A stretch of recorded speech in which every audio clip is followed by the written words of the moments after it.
જય શ્રી કૃષ્ણ બધાને, જય જલારામ. કેમ છો બધા? તો સવારના બસ 10:30 જેવું થયું છે અને દીપક હજી જસ્ટ ટિફિન લઈને થોડીક વાર પહેલાં ગયા, 20 મિનિટ જેવું થયું હશે. તો આજે છે એને મંગળવાર એટલે એના માટે ફરાળ બનાવ્યું અને હવે જમવામાં હું ને હિયા જ છીએ. આંશીબેન તો અમારે ફિક્સ જ હોય, રોટલી જ ખાય. તો બસ મારા ને હિયા માટે કંઈક બનાવશું, એક વસ્તુ હોય એવી.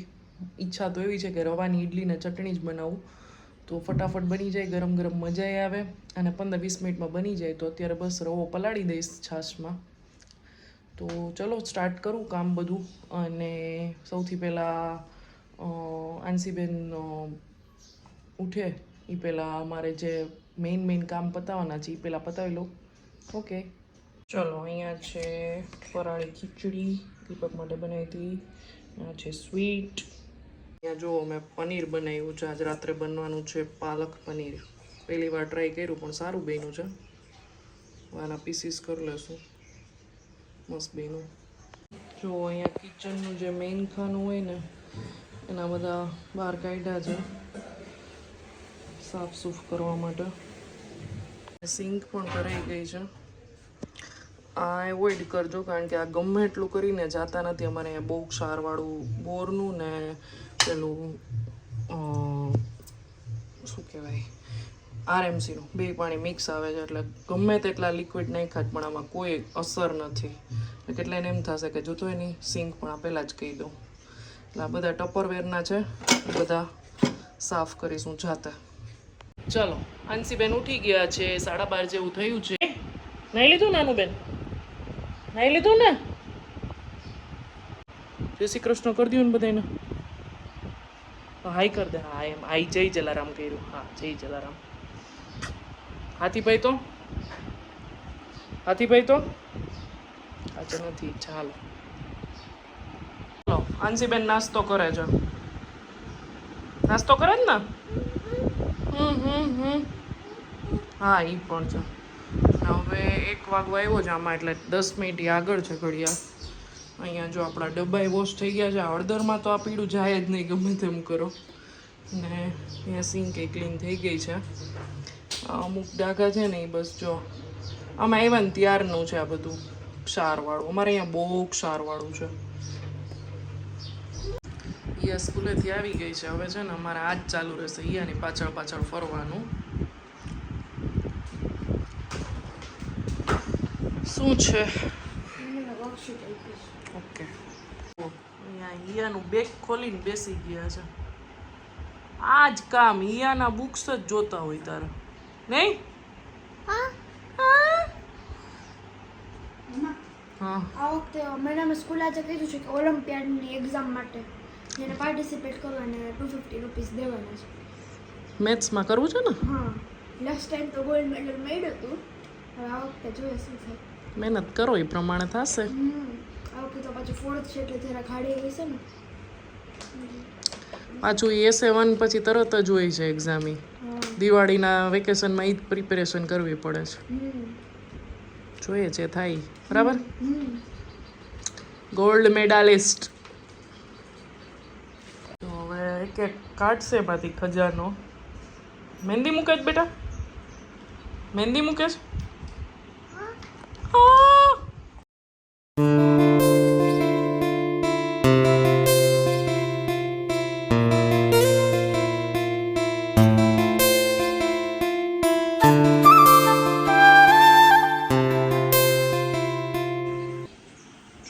આપણી ઇડલી તૈયાર છે અને ચટણી પણ રેડી છે.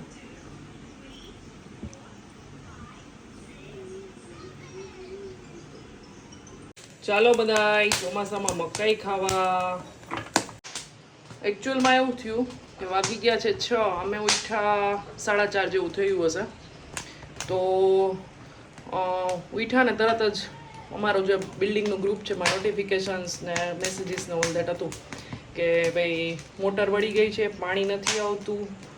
એટલે પહેલાં તો પાણી ભરવા ગઈ નીચે 4 થી 5 ડોલ, કારણ કે એક સિંકમાં રાખવી પડે. આપણે બધું જમવાનું બનાવવું હોય કે હાથ ધોવા હોય તો રાખવી પડે. એક સિંકમાં રાખી, એક વોશિંગ એરિયામાં રાખી, 2 બાથરૂમમાં ડોલ રાખી. એટલે ઉઠા ને ત્યાંથી એમાં જ છું. પછી પાણી ભરીને આવ્યા, પછી આખા હોલમાં કિચનમાં બધે પોતું માર્યું. અને હવે નાસ્તાની સાંજની તૈયારી સાથે સાથે ડિનરની તૈયારી. ચલો ઈ હવે થોડીક વાર એના બ્રેક લીધો છે વાંચવામાંથી, તો એ આંસીને થોડીક વાર સાચવશે અને હું ફટાફટ રસોઈ બનાવીશ. ચલો હવે આમાં એવું છે કે પનીર બહુ મસ્ત બન્યું છે ને, તો દીપકને હિયા બે કહે છે કે પનીર ભુરજી બનાવો. ઓલરેડી 7:30 થઈ ગયા છે અને આઈ થિંક મોટર એર તૈયાર થઈ જશે. આપણે જે ડોલ ભરી એ બધી વેસ્ટ જશે, કંઈ વાંધો નહીં. ક્યારેક આવી તકલીફ હોય તો એમાં આનંદ લઈ લેવાનો. ખબર પડવી જોઈએ કે આપણી એનર્જી કેટલી છે. તો મેં તો 5-6 ડોલ ભરી લીધી હતી, કંઈ વાંધો નહીં. તો હવે પનીર ભુરજી બનાવી લઈએ અને એની સાથે ખાવાની છે રોટ. ચલો આપણે તો ગમે તે બનાવવું જ છે. તો ચલો પનીર ભુરજી બનાવવા માટે 2 થી 3 પાવડા તેલ લીધું છે. એમાં નાખ્યું છે ડુંગળી, આદુ, મરચાં અને કાજુના નાના પીસ. બધાના નાના પીસ કરી લીધા છે એટલે ફટાફટ જે સોફ્ટ થઈ જાય, કારણ કે મોટા પીસમાં થોડીક વાર લાગે છે. અને આનો કલર ચેન્જ ન થાય ત્યાં સુધી એને રાખવાના છે ગેસ ઉપર. હવે નાખી દઈશું આપણે આમાં ટમેટાં. એના પણ જો મેં નાના પીસ કરી લીધા છે. અને એમાં હવે આપણે નાખી દઈશું નમક, હળદર ને ધાણા જીરું પાવડર અને એને ઢાંકીને રહેવા દઈશું. અમારા ઘરમાં ગ્રેવી થોડીક વધારે જોઈએ એટલે મેં આમાં ગ્રેવી વધારે રાખેલી છે. અને બારે આપણે જાય ત્યાં આપણે આમાં ડુંગળી ને ટમેટાં ઝીણા ઝીણા ચોપ કરીને નાખેલા હોય ને એની ઉપર ગ્રેવી નાખી હોય. પણ અમારા ઘરમાં એ ડુંગળી ટમેટાં ચોપ કરેલા પણ નથી ભાવતા અને એકલું પનીર જે મોઢામાં આવે ને જે વધારે એ પણ નથી ભાવતું, એટલે ગ્રેવી જ વધારે રાખી છે. અને પનીર સોફ્ટ હતું એટલે આ રીતનો સાવ ઝીણો ભૂકો થઈ ગયો છે. ખમણીમાં કર્યું હતું પણ તો પણ આ રીતે થઈ ગયું, કારણ કે ઘરે બનાવેલું આજનું જે ટ્રાય કર્યું એટલે બહુ સરસ થયું હતું સબ્જી ટેસ્ટમાં. એટલે ગ્રેવી વધારે રાખી છે. તમે તમારા ઘરને એકોર્ડિંગ ગ્રેવી ઓછી પણ રાખી શકો. બધાએ જમી લીધું છે, હું એક બાકી છું. બહુ મસ્ત બન્યું છે, જરાક ટેસ્ટિંગ કર્યું હતું.